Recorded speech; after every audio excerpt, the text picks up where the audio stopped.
Daily match আমরা খাওয়া খাইতে আর ব্রাজিল করলে আর্জেন্টিনা করলে কি ফায়দা আমি কিছু বুঝি না। ব্রাজিল হইলেই তো খালি 7 আপ খাওয়া 7 আপ খাওয়ায়। আমিও মনে হয় ব্রাজিলে যেতে হবো। চারিদিকে খালি ব্রাজিলের সাপোর্টার বেড়ে থাকা। কেউ আপনারা কালকে কইলেন যে কোনো দল করেন না, ঘটনা কি? আজকে তো এবার আর্জেন্টিনা গঞ্জি কিনতে রয়েছেন কি? আরে কইস না বেটা, কোনো দলে করতাম না বুঝো। কখন রাস্তার বাইরে হলে এদিক যদি আর্জেন্টিনা লাড়ি কেন্দ্র আর্জেন্টিনা লাড়ি আবার জিঙ্গাবে আমি কোন দেশ করেন কি মুখ লাভ না পাইরা আর্জেন্টিনা করি আর্জেন্টিনা গেঞ্জি গাও দিয়া রাস্তা লাড়ি। কি আর্জেন্টিনা দলে কোনো সুবিধা পাইছেন নেই? হ্যাঁ দেখছেন কি মজা আর্জেন্টিনায়, এলাকা আমরা আর্জেন্টিনা করি।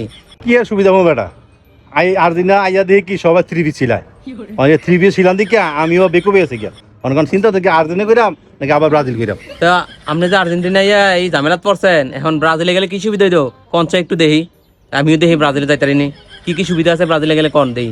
আরে বেটা ব্রাজিল গেলে তো একটা সুবিধা আছে, সেভেন আপ খাওয়া যায় ডেইলি ম্যাচ আমরা খাওয়া খাইতে আর ব্রাজিল করলে আর্জেন্টিনা করলে কি ফায়দা আমি কিছু বুঝি না। দেখি একটা ব্রাজিল গেঞ্জি কিনতারিনি। বিষয়টা আর আসলে খারাপও না, ঠিক আছে। ব্রাজিল হইলেই তো খালি 7 আপ খাওয়া 7 আপ খাওয়ায়। আমিও মনে হয় ব্রাজিলে যেতে হবো। ওই ভাই আমি আইতাছি, আমিও ব্রাজিল কইরাম।